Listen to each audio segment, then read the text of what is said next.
Hey, everybody, this is Kenny. Welcome back to another edition of Sports on the Positive Tip. This is where we have conversations at the intersection of sports and faith. This is a special interview edition today. Kenny Squared is out on assignment, and it is going to be all about faith today. I got to talk to the lady that talks about marriage, family, miracles, mindset, faith, forgiveness, communication, and entrepreneurship. And I think we covered all of that. Jeanell Greene joined me today. Jeanell really loves to talk about stopping generational trauma. And she is going to tell her story in such a passionate way as to what brought her to want to help people through this, why she's helping people to forgive and stay in their marriages. This is a very special conversation and edition of Sports on the Positive Tip. You don't want to miss a second. Let's get at it. This episode of Sports on the Positive Tip is brought to you by the Tavern Coffee House. Attention coffee lovers. Are you craving the perfect cup of coffee to start your day? Well, look no further than the Tavern Coffee House. It's located at 12302 Buckeye Road in Cleveland, Ohio. You can also check them out and order your coffee at thetaverncoffee.com. Hey there, everybody. Welcome back to the Sports on the Positive Tip podcast. This is where we have conversations at the intersection of sports and faith. It's going to be all faith today. We might sprinkle in a little bit of sports. Kenny Squared is on assignment. I have a phenomenal guest that is going to so inspire you today, but she's going to give you just this unbelievable advice that's going to come from a deep place within her core. And so Jeanell Greene has joined me, and she talks about marriage, faith, miracles, mindset, forgiveness, communication, entrepreneurship, and we're going to go mostly with faith and forgiveness today. Jeanell, it is so great to connect with you. Thank you so much for joining. Thank you for having me, Kenny. Oh, it is my honor to talk to you. Now, we got to first find out about your backstory. There's some interesting things that I can't wait to hear about, like meeting the Queen of England and being on the front page as a 6-year-old. So tell us your backstory and what's led you to really give this great advice that you give to people now. Well, I think the first thing people need to know is my background is I'm Filipino. I am first generation Canadian. I am the eldest of three, and I was actually one of the elder cousins, and my name is actually an acronym. So J is my mom, E is my dad, A is my grandfather, N is my grandmother, because they didn't know what to name me, and they all wanted to be named after me. So my mom decided to do a little Scrabble, and that's why my name is spelled the way it is, which is a little unique. Yes, yeah. And I bring that up because one of the things that I really attribute my faith, my values, is family. And so I'm so compassionate and passionate about family. And I really am concerned about the way things are starting to evolve as far as family values and the inability that our children are having to have healthy relationships because they don't have the mother and father in the picture having a healthy relationship. All they watch is either, arguments or disrespect or, this passive aggressive, even the shutting down and the avoiding. And so we end up doing the same habits to our spouses or relationships. And so we're going to talk a little bit about that later too, because that's really what happened with me. Yeah. My parents were really great role models. They came from a very poor country, obviously, with no money when they came to Canada. And, what I saw growing up was teamwork, partnership, fun. My memories as a kid is having, 30 people in my house for birthdays, Christmases, Easters, lots of karaoke, lots of music, lots of ABBA and Michael Jackson. And then when I was 9, my dad had an affair with my mom's best friend who lived in our basement and got her pregnant, and he left. And so I remember being there that day when my mom told us. And what she said to us is, your dad's leaving. He doesn't love us anymore. Wow. Now, I don't think that was true. I think that was a bit of a jab to my dad. But as a 9-year old, that really stuck with me, you Mm, know? And so it really, fast forward, I really saw how that moment in time really altered the way that I thought about myself. I thought about the world, and I thought about relationships and men. And in doing the work, which I only discovered this, maybe 20 years ago in doing the work, was that that little 3-year-old, or sorry, 9-year-old made three decisions. Number one, I'm unlovable because I'm a daddy's girl. So if mm. dad's going to leave me, that means I'm worth nothing. Wow. Yes. Number two, I can't trust people. And I see how that showed up in my life moving forward as an adult. Hmm. And I was always so independent because I felt like if I relied on anyone, they would let me down. And number three, everybody I love will leave me. Mm. And I think a lot of people have abandonment Yeah. issues. And so, we're talking about family here. And, there's this conversation around divorce. Is it good? Some people shouldn't be in relation, or it shouldn't be married. But I think we forget the impact that we leave on our children, even though it might be good for us as a couple. Hmm. How does that impact our children now as children, and the feeling of safety? And then how does that correlate when they get older, when it's their time to have relationships? And one of my clients came up to me once and said to me, Jeanell, my 10-year-old told me she never wants to have kids and Mm. she never wants to get married Mm. because of what she sees at home. Wow. And a lot of times I think about that conversation because I feel like that's so much of what's going on, is we are almost making love and relationships something to fear, when that's what God put us on this earth for, is to love, from love, for love. Yeah. And yet here we are we're trying to protect ourselves. Yeah. And then we wonder why our world is so broken, why there's so much war, so much death, so much pain and anger in the world. And so that's why I'm so passionate about what I do, is because I think it doesn't take years and years of therapy to transform a relationship. It takes a thought, it takes a shift, and Mm. it can happen in 1 minute. Yeah. So that's Absolutely. why I'm really passionate about transforming and healing marriages, families, and really preventing generational trauma, which has already been going on for generations. Like, let's use the knowledge that we're getting tonight from wherever to be better. It's 2024. It's Yeah. time to be a better version of ourselves, and just let the past go, forgive ourselves first of all, then we can forgive others, because we can't do it the other way around, so that we can shift what the future generations are going the outcome that they're going to have, because they should have a chance to have really great relationships. We should give them the opportunity, where right now I don't feel like we're setting our kids up for Yeah. that. Yeah. That's so powerful. I want to go back, Yeah. and the three things that it did to you when your dad left. How did you get past those? First of all, seeing it. I think that's the big thing, is we don't actually see that that's what's happening. We just keep self-sabotaging. And I think that's where it was for me, is there was a moment where I said, what is it about me that I keep repeating this behavior of attracting this kind of quality of men? Mm. It was actually when I went through my first marriage. Hmm. I did the work, I got responsible.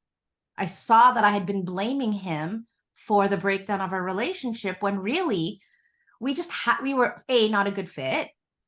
B, I could see that I went into that marriage not necessarily for the right reasons. I think a lot of people, especially women, go into marriage because they don't want to be alone. It is a fear-based decision rather than a love-based decision. Mm. Especially being Filipino, it's like, oh, I'm 24, I'm not married yet. My biological clock is ticking. Yeah. And we try to rush into these things without really doing the due diligence that is required to have a 40-year marriage, Yeah.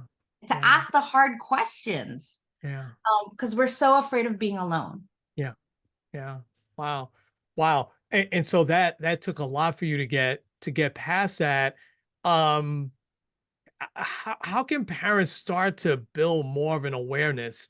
What are some things that you talk about with them to build more of an awareness of the impact? Kids see everything because I Yeah. can put myself back in my 5, 6 year old self. My parents stayed married 55 years, but it wasn't all happy. And I can remember, Mhm. some of the arguments and, thinking that I wasn't listening, but yet I was. Um, how do you help build more of an awareness, and Mhm. what are some things that parents can do when they have that disagreement to take it away from their kids? That's a two-part question. Okay, so the first part, um, about I think parents need to address if they have trauma. And I don't think we see it. Like I didn't see it.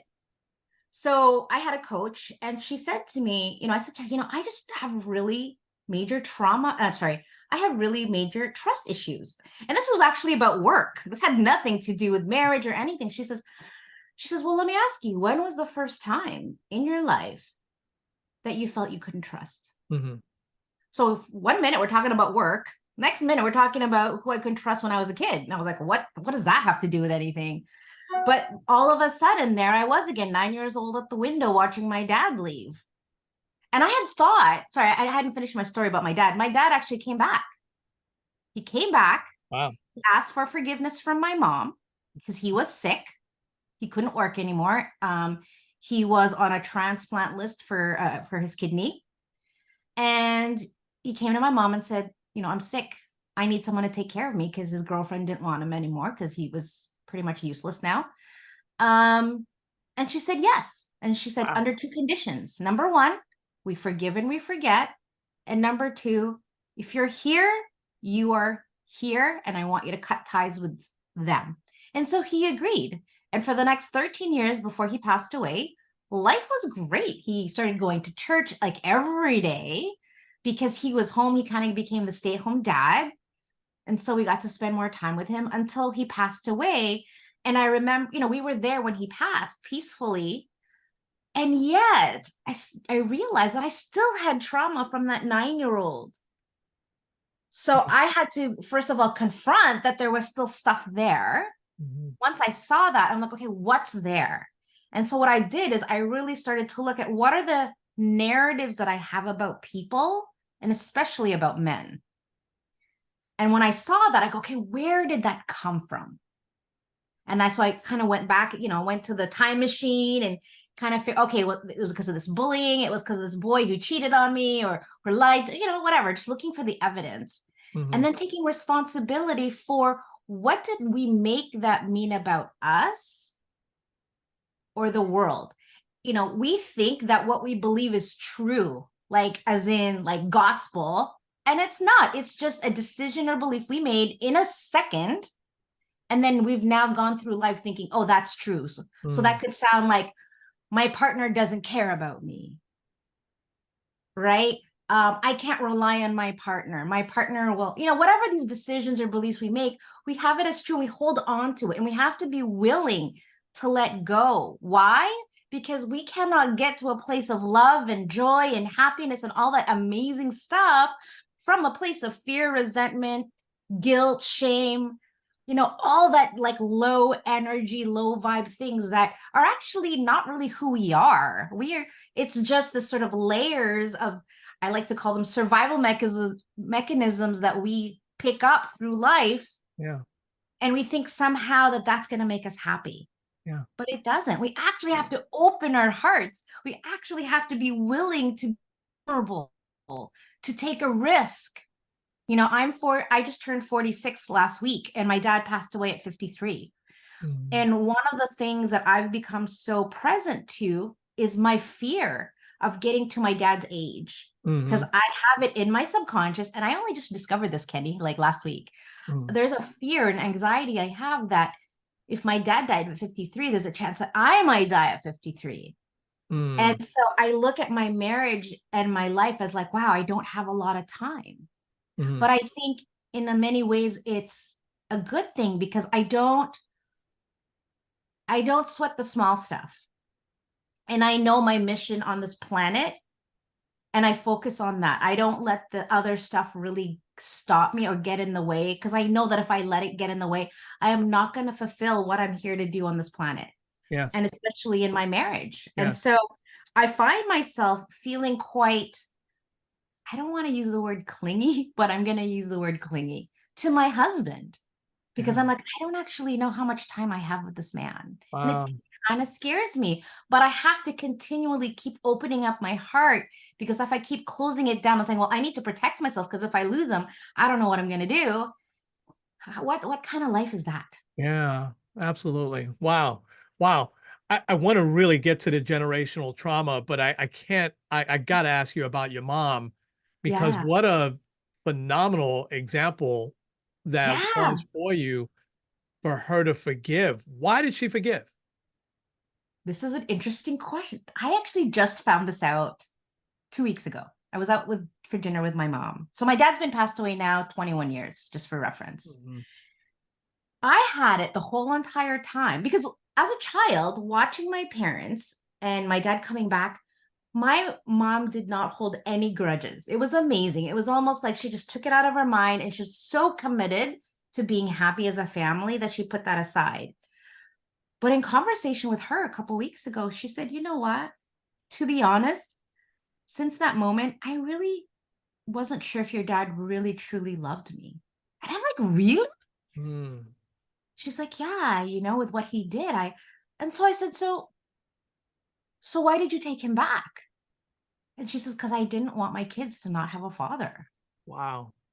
I did Wow. it for," she goes, "if it wasn't for you guys," she goes, "I probably wouldn't have taken him back." Mm, I did not know that for 21 years. And it wow. was, I just discovered this two weeks ago. And I don't know if I would say it would changed everything for me, but I definitely has a new level of respect for my mom, Yeah.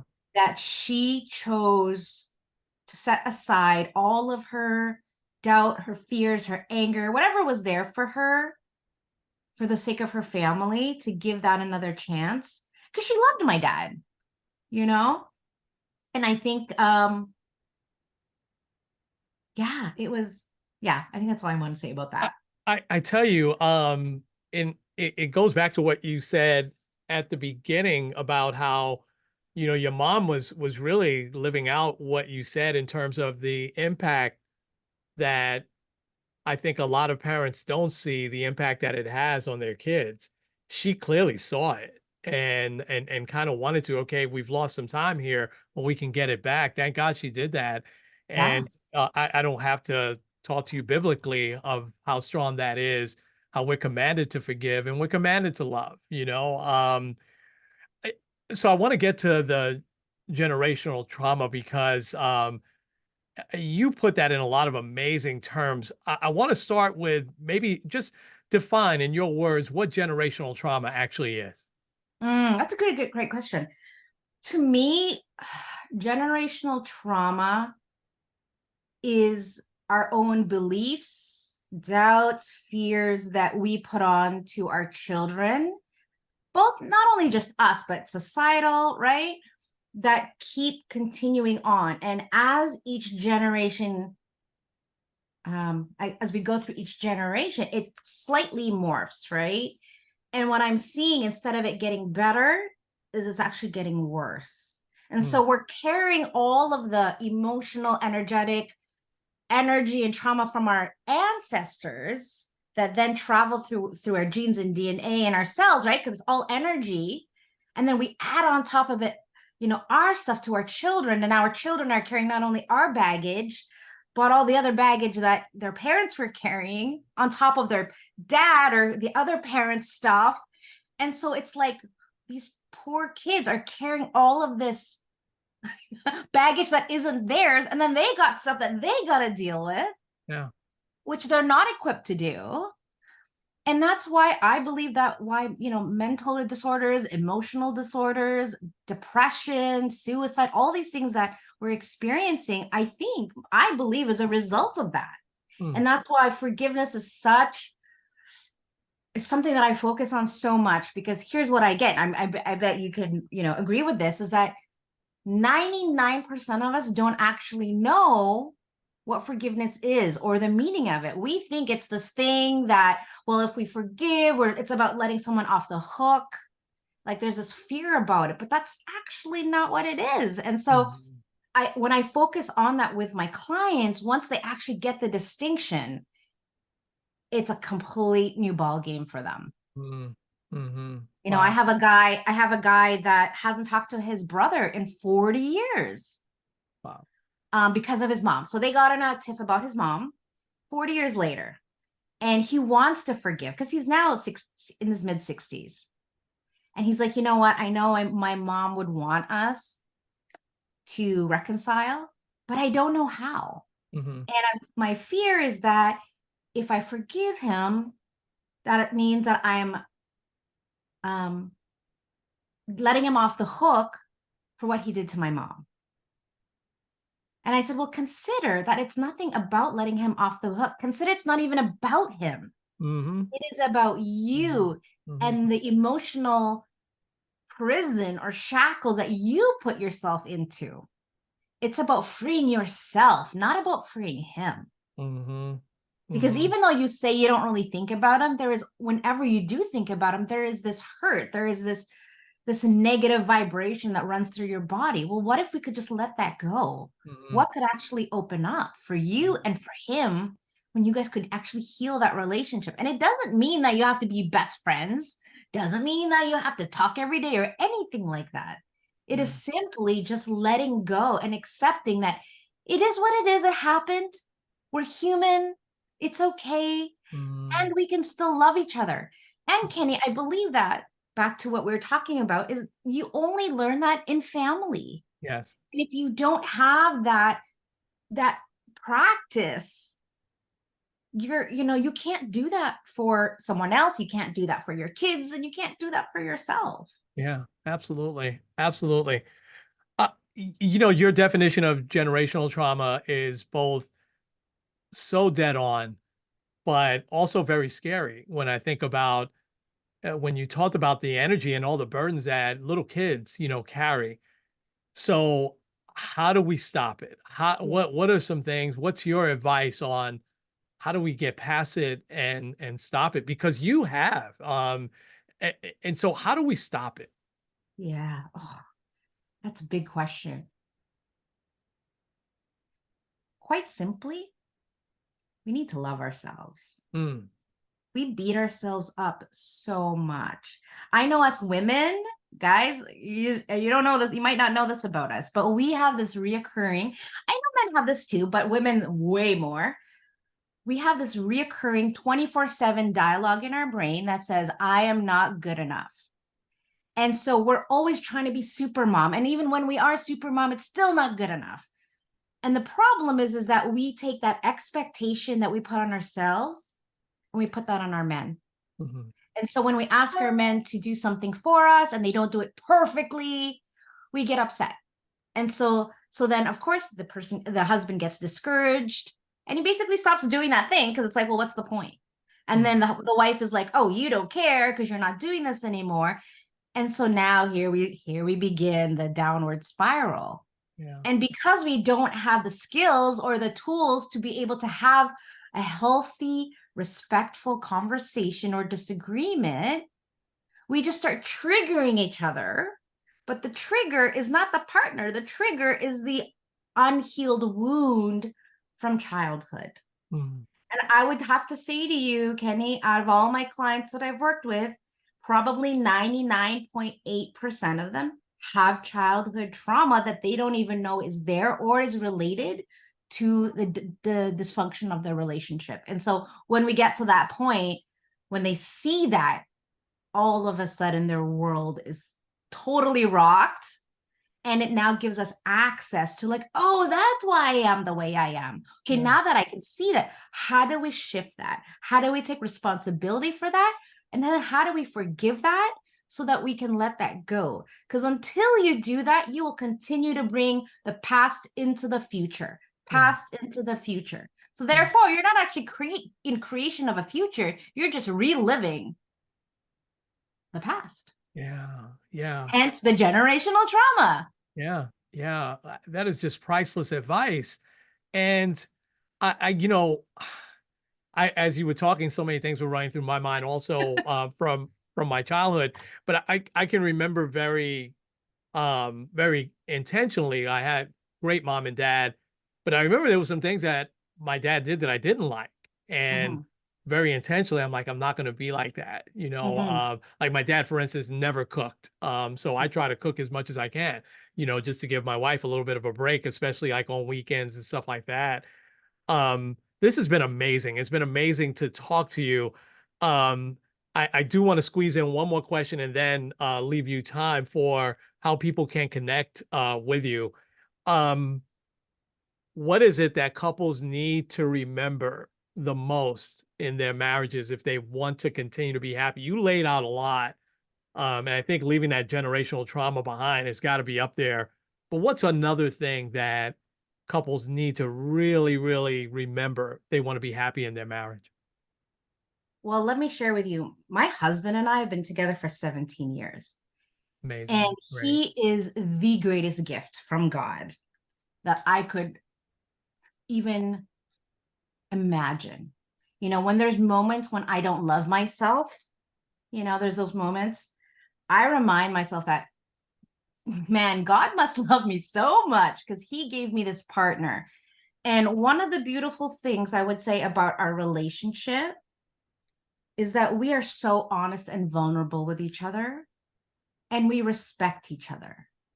And so what I love about my husband is he doesn't come to me and complain or, you know, upset with me like, you never give me. He's really comes to me like, honey, you know, I really need this. I miss you. Like he's so vulnerable with me. And it's like I can see his 5-year-old who's saying, can you just love me? Wow. Yeah. Can you just tell me that everything's going to be okay? Can you just, you know, can you just, he just asks for what he needs. And so he's taught me to be the same way.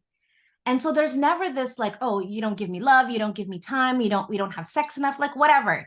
He's just really clear about like, hey, I haven't had a hug from you in 3 hours. Mhm. I would really love a hug. Yeah. You know, so I think it's just remembering that we're on the same team, that you have to continually show up and be the change that you wish to see in the world and in your relationship. Don't wait. I think this is the thing. Don't wait for your partner to make the move. I think a lot of women are really frustrated because they feel like they're always the one who's driving the boat. We want you, as much as women want to be in control, we also want our men to actually show initiative, to take leadership, and to actually tell us what's really going on. But it has to be in a very loving way. Yeah. Yeah. And we Absolutely. women just want to feel heard and we want to feel seen. And if you can Mm. do that, then you know you have half of the formula figured out. The problem is who taught you how? Yeah. I feel like that's my Yeah. work. That my work is that the learning, the skills, the tools, the strategy. Yes, we talk about emotional stuff and trauma and all that, but really it's about how do we move forward to be better partners, parents, and people. Yeah.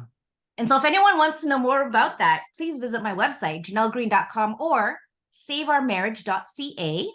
And I'm actually going to be doing a workshop. I'm not sure when this is airing, but I'm going to be doing a workshop in about 3 weeks.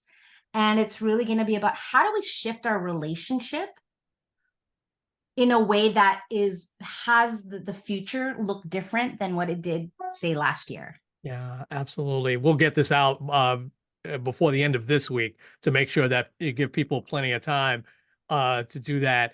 And thank you so much for giving all that info. We'll make sure that's all in the show notes. You're amazing. This has been absolutely Thank amazing. you. And one of the things I just wanted to add this in because before we started, um, as we were talking, you're very, very optimistic about how we as men are changing some. So if you would just briefly talk a little bit about that optimism that you have for that. Yeah, I absolutely love working with men. I think that personally, that men have so much more power than they think they do. Mm. I think that one of the issues I see is that women feel that they're not being supported in the way they need, especially with the way the world is going. We all have jobs, there's just so much happening. And so women are feeling the need to become more masculine. And guys, if you have a partner, this is not good. Women need to stay in their feminine as much as possible, right? But if they don't feel supported, if they don't feel loved, if they feel like they're running the entire show, or like they're the captain of the boat and they don't have their co-pilot or whatever you want to call that there, Mm-hmm. they're going to try to take everything over and try to control. And when women go there, that's when they start to experience burnout. Mm-hmm. That's when they start to get depressed and they get really irritable. Mm-hmm. And so, guys, like, talk to your women, ask them what they need. Don't shut down. Notice when you shut down. Yeah. Call yourself out when you shut down. Let your partner know, hey, babe, I just noticed myself shutting down. That's what me and my husband do. We take full responsibility. Hey, babe, that thing you just said, that totally triggered me. And Yeah. I'm gonna go and work on that. I just Yeah. need you to know that if I act a little strange, that's what's going on right now. Yeah. Just so you know. Yeah. Such great advice.